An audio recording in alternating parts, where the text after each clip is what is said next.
تو تم کو ذلت ہر دو سرا ملی، دنیا پرستو دین سے منہ موڑ کر تمہیں دنیا ملی نہ عیش و طرب کی ہوا ملی۔ تم نے اجاڑا حضرت زہرا کا بوستان، تم نے اجاڑا حضرت زہرا کا بوستان، تم خود اجڑ گئے تمہیں یہ بد دعا ملی۔ آخر دکھایا رنگ شہیدوں کے خون نے، سر کٹ گئے امانہ تمہیں ایک ذرا ملی۔ اور ذرا مقطع سنو، کہتے ہیں پائی ہے کیا نعیم انہوں نے ابھی سزا، ابھی سزا تو ملی نہیں ہے، پائی ہے کیا نعیم ابھی انہوں نے سزا، دیکھیں گے وہ جہنم میں جس دن سزا ملی، ابھی تو انہیں آخرت کا عذاب ملنا باقی ہے۔ اچھا، اب خولد بن یزید کا یہ حال ہوا۔ ایک حدیث پاک سن لیں، ہم لالچ پر بات کر رہے تھے نا، لالچ کتنی بری چیز ہے۔ اللہ کے حبیب علیہ السلام فرماتے ہیں، ترمذی کی حدیث، دو بھوکے بھیڑیے بکریوں میں چھوڑ دیے جائیں وہ اتنا نقصان نہیں پہنچاتے جتنا کہ مال مرتبے کا لالچ انسان کے دین کو نقصان پہنچاتا ہے۔ بھیڑیے جا کر بکریوں کو تو چیڑ پھاڑ کر دیں گے نا، تو میں اس سے زیادہ دین کو نقصان انسان کو جب لالچ مال کی یا مرتبے کی ہوتی ہے نا، تو اس کے دین کا بیڑا گرک کر دیتی ہے۔ یہ سوچنے کی بات ہے۔ اچھا، اب یزید کا کیا ہوا؟ اچھا، یزید نے اتنا بڑا ظلم کیا، اتنا بڑا اسٹیج سجایا، کسی طرح اقتدار مل جائے۔ اقتدار ملا کتنا؟ یزید جو ہے اقتدار میں 3 برس 6 ماہ رہ سکا، بس 3.5 سال اسے اقتدار ملا، اور پھر 39 سال کی عمر میں مر گیا، 39 ایئرس کی ایج میں۔ کیا عمر ہوتی ہے یہ؟ لیکن بڑی بری عادتیں تھیں، شراب کا عادی تھا، بدکاری کا عادی تھا۔ ایک رومی لڑکی سے اس کو عشق ہو گیا، اس لڑکی نے اس کو جنگل میں بلایا، بیابان میں بلایا، اور جب خوب شراب کے نشے میں دھت ہو گیا تو اس کو خنجر کے وار کر کے یہ کہہ کر ہلاک کیا کہ تو بدبخت اپنے نبی کے نواسے سے وفاداری نہ کر سکا، مجھ سے کیا وفاداری کرے گا۔ اس کو مار کر وہ لڑکی چلی گئی، کئی دنوں تک کسی کو پتہ ہی نہ چلا، چیل کوے اس کی لاش کو نوچتے رہے۔ اس کے ساتھی ڈھونڈنے نکلے کہ یزید گیا کدھر، بیابان میں اس کی سڑی ہوئی لاش ملی، کھڈا کھود کر اس کو دفنا دیا گیا۔ یہ انجام ہوا ان ظالموں کا۔ ایک یزید کے بعد سب سے بڑا جو یوں سمجھیے کہ کوفہ کا جو گورنر تھا نا، وہ بڑا مجرم تھا، اس کا نام تھا ابن زیاد۔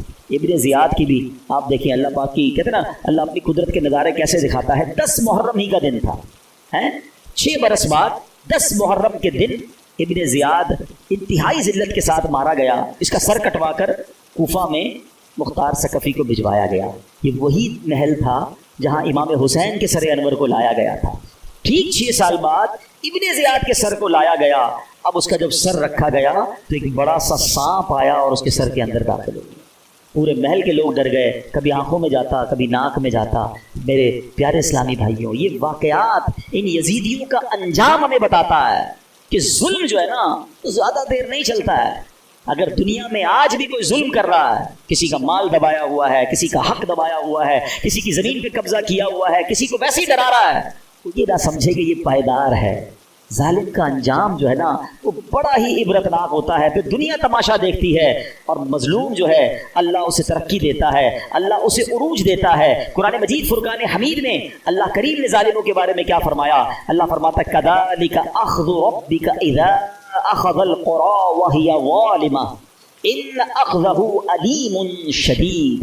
اللہ فرماتا ہے اور ایسی پکڑ ہے میرے رب کی جب بستیوں کو پکڑتا ہے ان کے ظلم پر، بے شک اس کی پکڑ دردناک کر رہی ہے۔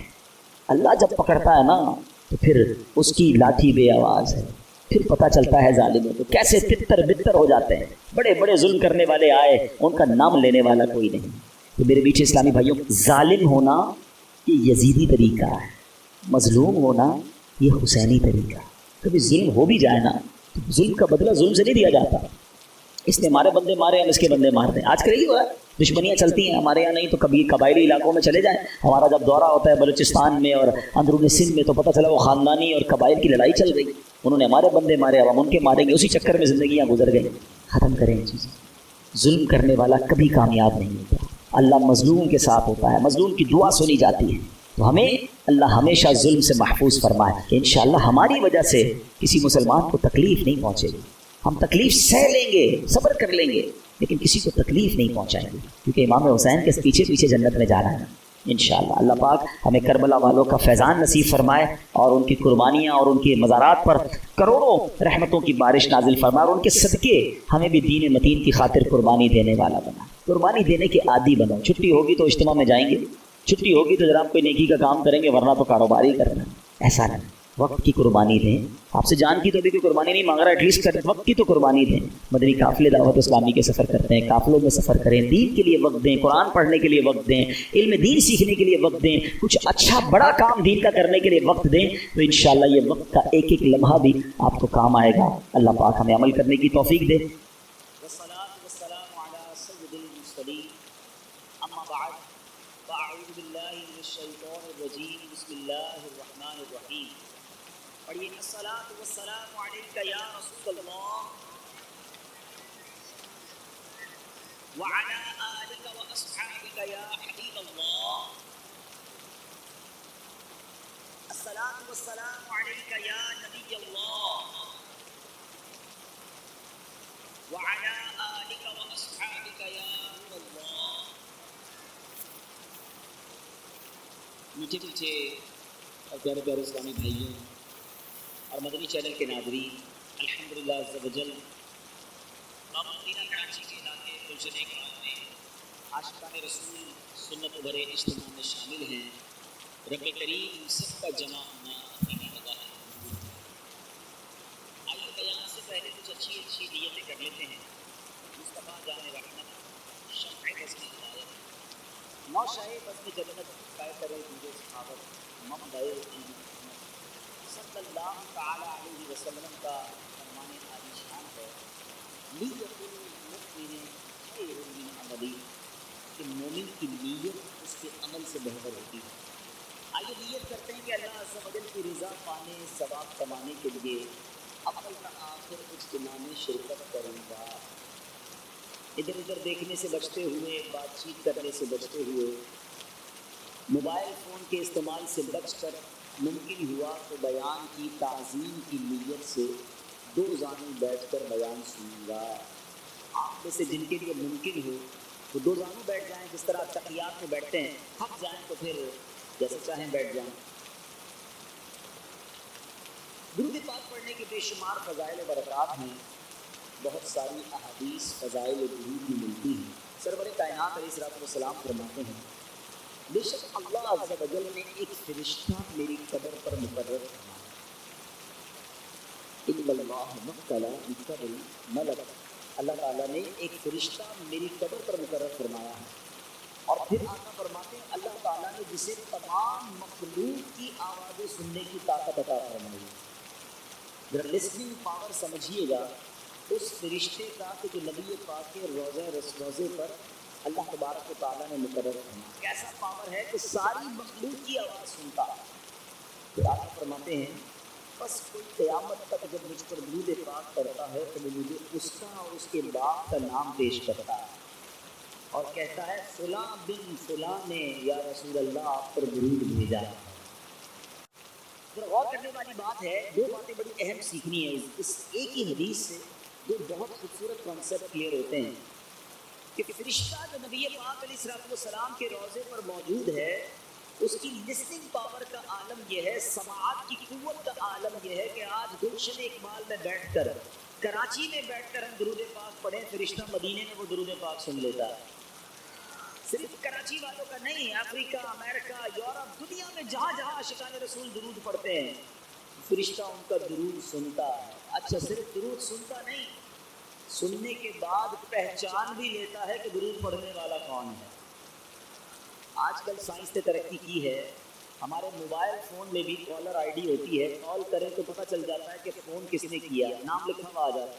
ٹھیک ہے, مگر فرشتے کے علم کا عالم دیکھیں, صرف یہ نہیں پہچانتا کس نے درود پڑھا ہے, یہ بھی پہچان لیتا ہے درود پاک پڑھنے کے والد کا نام کیا ہے. اب بڑی آسان سی بات ہے, بڑا ایزی کانسیپٹ کلیئر ہو جائے گا.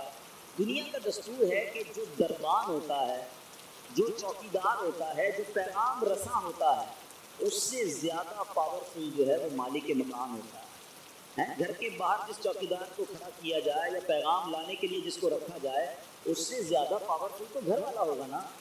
جو نبی پاک کے روضے پر فرشتہ موجود ہے اس کی سماعت اور پہچان اور علم کا عالم یہ ہے تو مصطفیٰ کریم کی سماعت کا عالم کیا ہوگا. جو ساری دنیا میں عاشقان رسول جھوم جھوم کر پڑھتے ہیں نا, دور و نزدیک کے سننے والے وہ کان, دور و نزدیک کے سننے والے وہ کام لالے کرامت پہ لاکھوں سلام. تو یہ عقیدہ تو اس حدیث پاک سے بڑا روشن ہمیں مل رہا ہے. تو جو فرشتے کی سماعت کا عالم یہ ہے کہ جو فرشتوں کے آقا ہیں صلی اللہ تعالیٰ علیہ وسلم ان کی سماعت کا عالم کیا ہوگا. اور دوسری عشق والی بات، دنیا کا دستور ہے کہ آپ جس سے بڑی محبت کرتے ہیں، جس کی بڑی تعظیم کرتے ہیں، تو کوئی آ کر آپ کو بتائے کہ جناب آپ کا ذکر جو ہے وہاں ہو رہا ہے، جس سے آپ محبت کرتے ہیں، اور کوئی بتائے یار آپ کی بات ان کے پاس ہو رہی تھی، تو آپ کو بڑی خوشی ہوتی ہے کہ واقعی میرا تذکرہ وہاں ہوا. ایک ایگزامپل دیتا ہوں، کوئی آپ کو کہے یار آپ کی بات آپ کے پیر صاحب کے پاس ہو رہی ہے، تو کتنی خوشی ہوتی ہے کہ اچھا میرے پیر صاحب کے پاس میرا تذکرہ ہوا، میری بات ہوئی، اچھا بتائیں تو صحیح کیا بات ہوئی، بڑا مزہ آتا ہے. بتائیے ایک غلام کے لیے اس سے بڑی سعادت کیا ہے؟ ادھر وہ درود پڑھے، ادھر فرشتہ ہمارا نام بارگاہ رسالت میں پیش کرے، صرف میرا نہیں میرے والد کا نام بھی پیش کرے، اور ایک بار نہیں، میں جتنی بار درود پاک پڑھوں اتنی بار فرشتہ دربار رسالت میں پیش کرے. تو گویا مطلب یہ ہوا کہ بارگاہ رسالت میں حاضری کا ٹکٹ ہے. آپ اگر چاہتے ہیں کہ روز میری حاضری لگے، بلکہ ایک دن میں کئی کئی بار حاضری لگے، تو درود پاک اپنا معمول بنا لیجئے. سبحان اللہ، خوش نصیب ہیں وہ لوگ جو روزانہ سینکڑوں بار درود پاک پڑھتے ہیں. روزانہ ہی نہ جانے کتنی بار بارگاہ رسالت میں تذکرہ ہوتا ہوگا. کبھی تو نبی پاک کرم فرمائیں گے، کبھی تو فرشتوں سے فرمائیں گے یہ غلام روز یاد کرتا ہے، چلو آج اس کی جگری بناتے ہیں. ایک ہی نگاہ کرم کی دیر ہے، یہ میں بتا دوں. ہو سکتا ہے یہاں پر بہت سارے پریشان، بیمار، قرض دار، ڈفیکلٹیز میں مبتلا لوگ بیٹھے ہوں گے یا مجھے بعد میں چینل پر سنیں گے. What ever difficulty you have, کوئی بھی پرابلم ہے آپ کے پاس، ہمارے لیے یہ بڑی مشکلیں ہیں. ایک بار سرور کائنات علیہ الصلوۃ والسلام کی نگاہ پڑ گئی، ہاں سارے کام سنور جانے. شاعر لکھتے ہیں نا، یاد رکھو اٹھ گئی ایک نظر، یاد رکھو اگر اٹھ گئی ایک نظر، جتنے خالی ہیں سب جام بھر جائیں. بریلی کے تاجدار بھی لکھتے ہیں نا، قسمت میں لاکھ پیچ ہوں 100 بل ہزار کچ. لوگ کہتے ہیں یار کوئی مسئلہ ہی حل نہیں ہوتا، جس کام میں ہاتھ ڈالتا ہوں گڑبڑ ہو جاتی ہے، ایک مسئلے سے نکلتا ہوں دوسرے مسئلے پہ پہنچ جاتا ہوں، پرابلمز ہی پرابلمز ہیں. عاشقوں کے امام، امام اہل سنت مولانا شاہ امام احمد رضا خان کیا پیارا سولوشن دیتے ہیں. فرماتے قسمت میں لاکھ پیچ ہوں 100 بل ہزار کچ، آقا یہ ساری گتھی ایک تیری سیدھی نظر، ایک نظر پڑنے کی دیر ہے ساری گتھیاں سلجھ جائیں گی.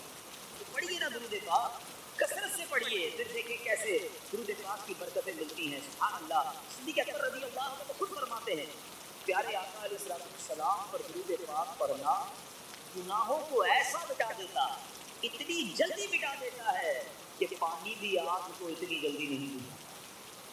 فرماتے ہیں نبی پاک علیہ السلام پر سلام بھیجنا غلام آزاد کرنے سے بھی افضل ہے، اتنا بڑا کام ہے. میرے دل اسلامی بھائی، ہمیں اپنی زندگی کا معمول بنانا چاہیے، چلتے پھرتے اٹھتے بیٹھتے درود پاک پڑھتے رہا کریں. انشاءاللہ اس کی برکتیں آپ اپنی آنکھوں سے دیکھیں گے.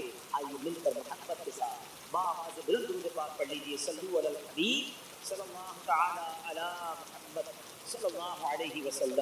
مجھے اسلامی بھائی، جیسا کہ میں نے ذکر کیا کہ ایک بڑی عظیم، مبارک اور جس کو آپ کہیں کہ تاریخ اسلام کی ہسٹوریکل پرسنالٹی حضرت صدیق اکبر رضی اللہ تعالیٰ عنہ، حضرت ابوبکر صدیق رضی اللہ تعالیٰ عنہ خلیفہ اول بھی ہیں، عاشق اکبر بھی ہیں، یار غار بھی ہیں، یار مثال.